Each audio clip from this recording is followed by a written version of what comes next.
Então vamos dar início. O Espírito Santo de Deus, parte 11. Atos capítulo 2, versículo 38, está escrito: E disse-lhes Pedro: Arrependei-vos, e cada um de vós seja batizado em nome de Jesus Cristo, para perdão dos pecados, e recebereis o dom do Espírito Santo. Aqui ele começa falando a respeito de um arrependimento.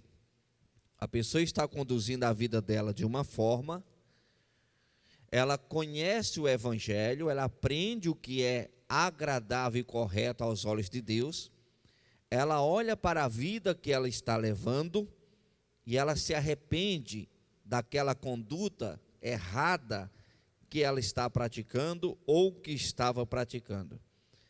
Após esse arrependimento, que já é uma obra do Espírito de Deus na vida da pessoa, ela começa a se aprofundar mais no conhecimento de Deus, ela começa a buscar mais a Deus. Aí ela começa a entender que é necessário ela entregar a vida dela para o Senhor Jesus, aceitando Ele como único e suficiente Salvador. Ao aceitar Cristo como Salvador, ela entende que ela precisa passar por um batismo nas águas, que é o sepultamento da velha criatura, das práticas erradas, e o surgimento de uma nova criatura, alguém que vai conduzir uma vida em novidade de vida. Então esta pessoa, ela alcança o perdão de Deus, e ao alcançar este perdão de Deus, ela está apta, preparada para começar a receber o dom ou os dons do Espírito Santo. Só que esta transformação que acontece, ela precisa permanecer sem retroceder. Às vezes as pessoas se entregam a Cristo, aceitam Cristo como Salvador, se arrependem dos seus pecados, renunciam uma vida de erro, passa pelo batismo nas águas, são cheios do Espírito Santo, e aí pensa que não, o diabo começa a enganar ela, e ela começa a voltar para as práticas do pecado. Ela começa a se afastar de Deus novamente, e isso não pode acontecer. O correto é que a pessoa persevere com Deus, que a pessoa persevere com o Senhor. Dando sequência, este versículo é a parte do discurso de Pedro no dia de Pentecostes, após o derramamento do Espírito Santo sobre os discípulos.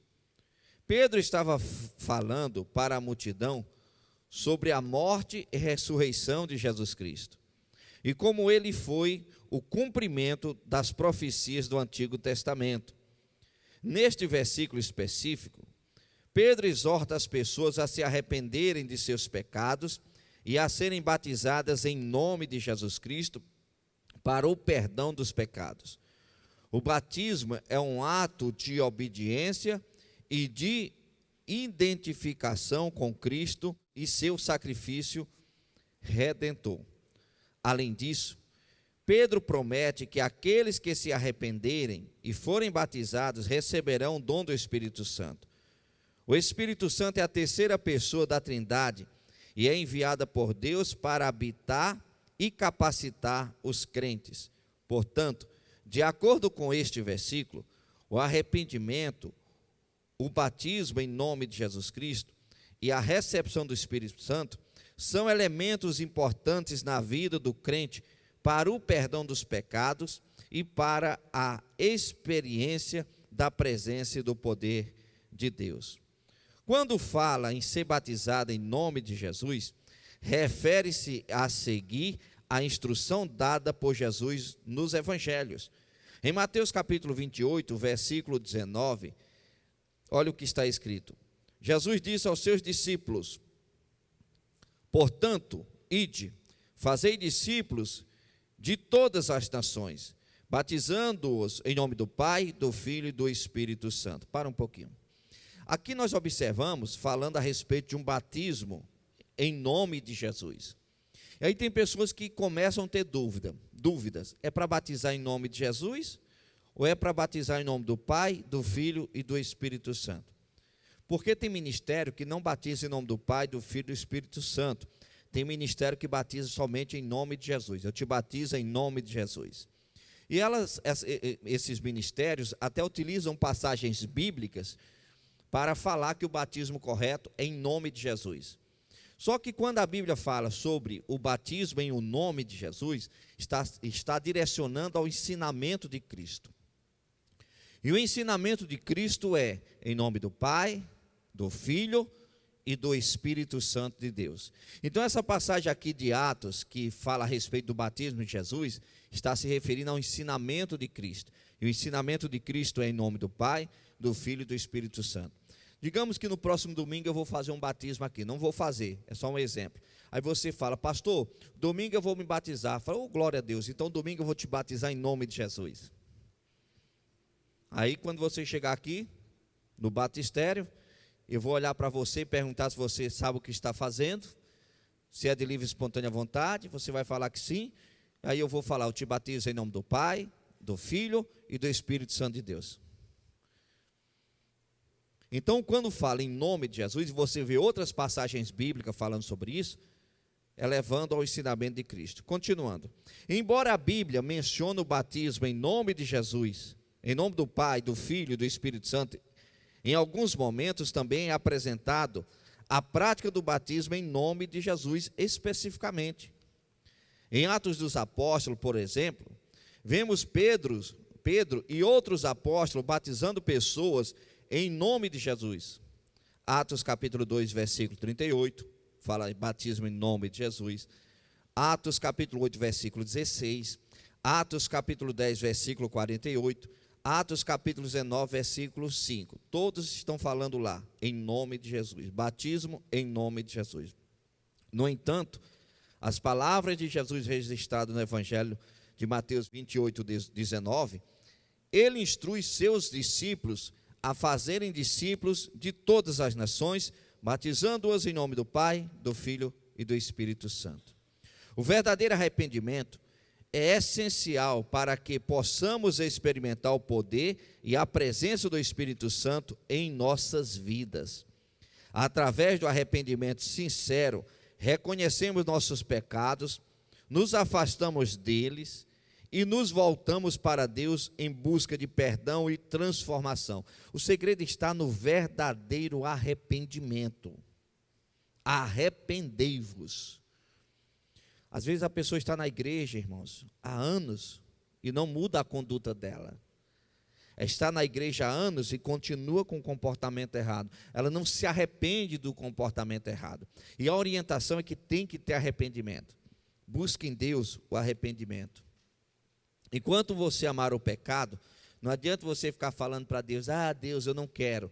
É uma oração mentirosa.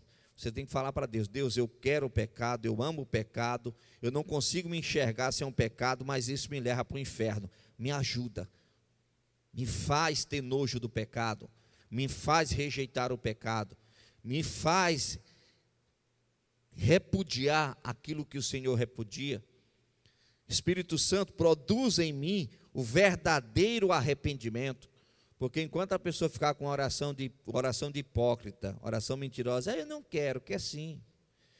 Eu não aguento mais essa coisa, aguenta sim, porque quer. A pessoa só se liberta do pecado quando ela aprende a não querer mais. Enquanto ela não aprende a não querer mais, ela continua escrava. Por que continua bebendo? Porque quer beber. Pastor, mas é um demônio. Sim, existe sim o espírito do vício. Eu não estou falando que não existe, mas em momento algum Jesus falou que os demônios são superiores aos servos de Deus. A Bíblia deixa bem claro que os servos de Deus são autoridade sobre os demônios, e não os demônios sobre os servos de Deus. Então quando você vê crente no vício, aprisionado no vício, é porque ama. Então quando Satanás traz o prato, quando Satanás traz a proposta, quando Satanás traz a tentação, ela quer, ela nem luta. Tem gente que não precisa nem o diabo tentar mais, ela já procura a tentação. Agora quando a pessoa se arrepende, eu não quero mais isso, eu não aceito mais isso, a partir daquele dia, a vida dela é transformada por completo. Vamos ver agora algumas passagens bíblicas que falam a respeito de arrependimento, de transformação. Olha o que está escrito em Atos capítulo 3, versículo 19. Arrependei-vos, pois, e convertei-vos, para que sejam apagados vossos pecados, e venham assim os tempos de refrigério pela presença do Senhor. Arrependei-vos, pois, e convertei-vos, para que sejam apagados vossos pecados. Pecado não é só confessar, é confessar e deixar. Mas não é só confessar e deixar, é confessar, se arrepender e deixar. O arrependimento zera a conta no mundo espiritual. O problema é que as pessoas não se arrependem. Buscam Cristo de qualquer jeito, faz de qualquer jeito e não se arrependem. Eu até postei um vídeo ontem nos grupos, onde eu até já tinha comentado aqui sobre esse vídeo, onde nós estamos em uma época que os pastores têm que lembrar para o povo o dia de culto. E isso é triste, porque muitos pastores têm que criar, deixa eu ver qual vai ser a estratégia para o povo vir domingo que vem. Isso não é povo salvo, irmãos. Eu nunca precisei, depois que eu me converti, depois que eu passei a congregar, eu nunca precisei de um propósito dentro da igreja para ir para a igreja. Nunca. Eu nunca precisei que a igreja fizesse um ato de fé, uma campanha de tantas semanas para ir para a igreja. Apesar que a igreja fazia, mas eu não ia por causa do propósito, eu ia porque eu já tinha Deus no meu coração. Quando você encontra um povo que ainda precisa o pastor criar uma estratégia para convencer a vir, isso é triste. Membros antigos que não sabem quando é Santa Ceia do Senhor. Meu Deus, povo não salvo. Será que essas pessoas pensam que o tempo de igreja vai levar elas para o céu? Jesus não assina carteira. Jesus sonda corações. Deus procura os fiéis para que estejam com eles.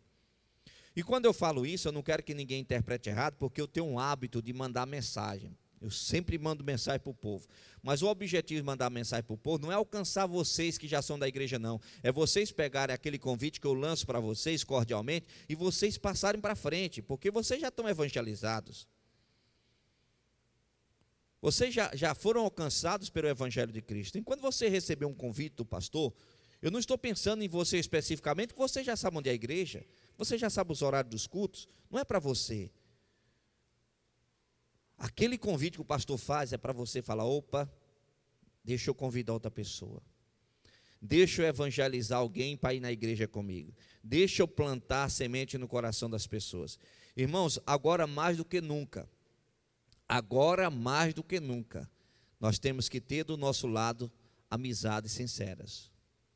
Sabe por quê? Porque nós estamos vivendo a palavra de Deus e ela está se cumprindo. E tem gente, irmãos, que ela está tão só na vida, mas tão só na vida, o tempo está passando e ela não conseguiu formar vínculos de amizade. Se ela precisar de doador de sangue, ela não consegue um. Não tem moral para conseguir um doador de sangue. Se ficar internado no hospital e ficar lá 1 mês, 2 meses, 3 meses, não tem uma pessoa, nem da família, que queira ir. Vão porque a lei obriga, senão vão ser presos. Então acabam indo não pelo amor, para obedecer à lei. Isso é ruim. Sabe por que isso acontece? Porque os crentes não geraram filhos espirituais. Gere filhos espirituais. Tenha filhos espirituais.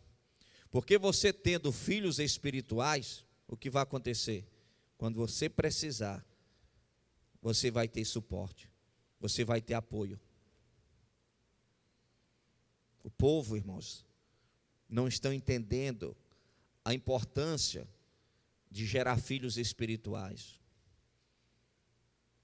Qual foi a última vez que você convidou uma pessoa para vir na igreja? Qual foi a última vez? Você responda para você. Ou você acha que não tem pessoas querendo ir para a igreja ou vir para a igreja? Tem. É que os cristãos estão acomodados, estão vazios. E sabe o que é o pior de tudo? Não se arrependem disso. Talvez alguns, tipo assim, já não tem mais combustível para ir para a igreja, deixam de congregar. Outros vão para o mundo, retrocedem na fé. Ou seja, os soldados de Cristo, aqueles que Cristo chamou, estão virando as costas para Ele. Pastor, mas tem que ser assim? Sim, tem que ser assim, é bíblico.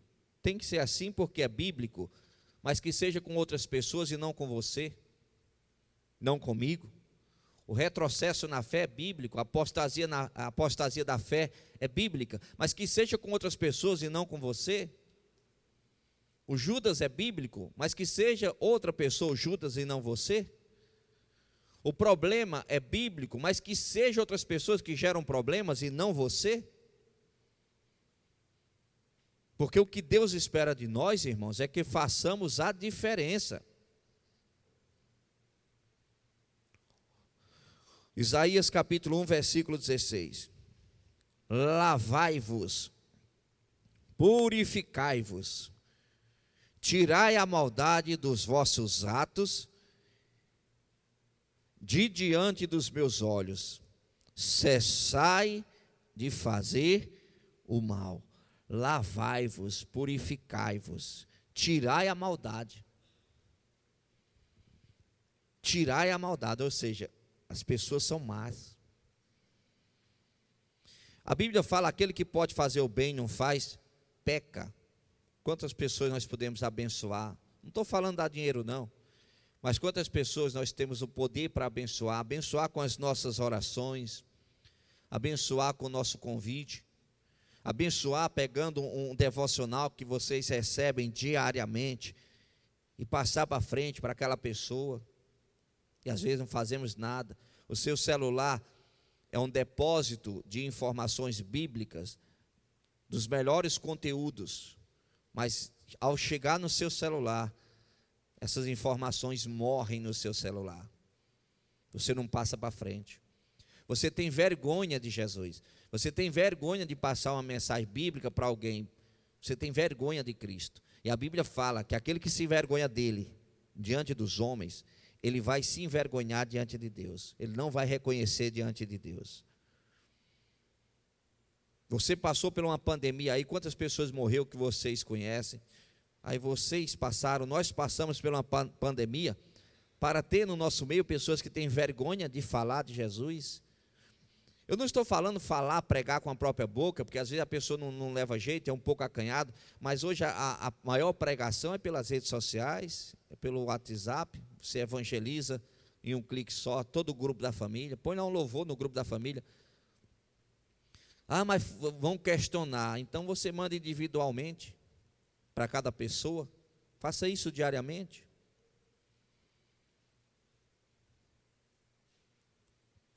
Primeira João capítulo 1, versículo 9. Se confessarmos os nossos pecados, aí vem a confissão, essa confissão aqui está condicionada junto com a renúncia e com o arrependimento. Porque tem a confissão do remorso. A confissão do remorso não vale nada.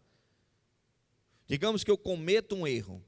Aí aquele erro que eu cometi, que eu realizei, alguém chega e fala, você fez tal, tal, e fala, é verdade, eu fiz. Todo mundo já sabe, então é verdade, eu fiz. Poxa, eu me arrependo. Aí você fica triste, todo mundo está ciente, você fica triste, cabisbaixo. Não é arrependimento, é remorso. Confessar com remorso não leva a nada. Agora, quando é o arrependimento, é diferente. Quando você faz e há o arrependimento, não dá nem tempo vazar. Você já procura quem você tem que procurar para se acertar. É arrependimento. Aí aqui fala, se confessarmos os nossos pecados, Ele que é Deus, é fiel e justo para nos perdoar os pecados e nos purificar de toda injustiça. além de alcançar o perdão de Deus, ele nos purifica, ele nos transforma. E ele não permite que aconteça injustiça, só que o preço do pecado você vai ter que pagar. O preço do erro, todo erro tem preço. Todo erro tem consequência. A consequência você vai pagar. Agora Deus não vai permitir acontecer nenhuma injustiça. O que é justo você vai arcar. O que não é justo você não arca. Deus não deixa. Um exemplo. Eu vou lá, começo a pegar dinheiro de agiota. Isso é pecado? É pecado. Eu estou pegando dinheiro de agiota. Ok. O que vai acontecer? Eu vou me lascar na vida financeira. Vou me enrolar todo na vida financeira. Pensa que não, a agiota está batendo na porta da minha casa e batendo na minha cara. Aí você se arrepende. Meu Deus, o que foi que eu fiz? Meu Deus. Você se arrepende, chora, pede perdão. A consequência do pecado você vai ter que arcar.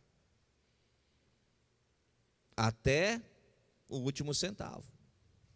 Esteja pensando, me arrependi, agora Deus vai lá, vai matar o agiota? Não, não vai matar o agiota, não. Você passa a vida inteira bebendo, isso compromete os seus órgãos. Aí pensa que não, você tem um monte de órgãos com defeitos, consequências da bebida.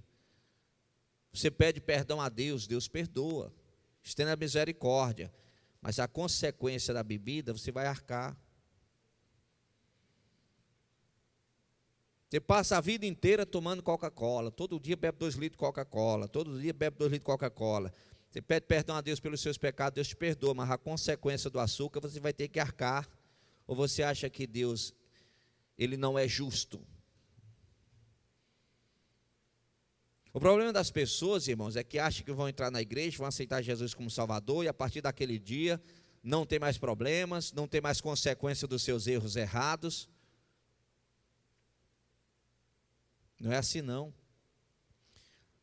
Mas o interessante é que no mundo espiritual, a pessoa que se arrepende dos seus pecados, independente das consequências do mundo físico, no mundo espiritual essa pessoa está limpa diante de Deus. O espírito dela está perdoado diante de Deus. Por mais que o físico na terra sofra e padeça consequências, mas o espírito dela diante de Deus está alvo, branco mais do que a neve. Continuando. O verdadeiro arrependimento, mas o batismo nas águas, leva a pessoa em direção ao dom ou dons do Espírito Santo. Precisamos dos dons, irmãos. Precisamos dos dons. Vamos pedir no Espírito Santo os dons. Vamos pedir arrependimento. Vamos melhorar. Vamos multiplicar o Evangelho de Cristo. Vamos alcançar os perdidos. Vamos procurar ser instrumento nas mãos de Deus. Deixa Deus conduzir. Deixa o Espírito Santo de Deus conduzir. Procure nunca sair dos planos de Deus, porque nos planos de Deus tem proteção de Deus. Nos planos de Deus, o que acontece contigo é responsabilidade de Deus. Pense nisso. No próximo domingo daremos continuidade falando a respeito do Espírito Santo de Deus. Feche os olhos, por favor, coloca a mão no coração.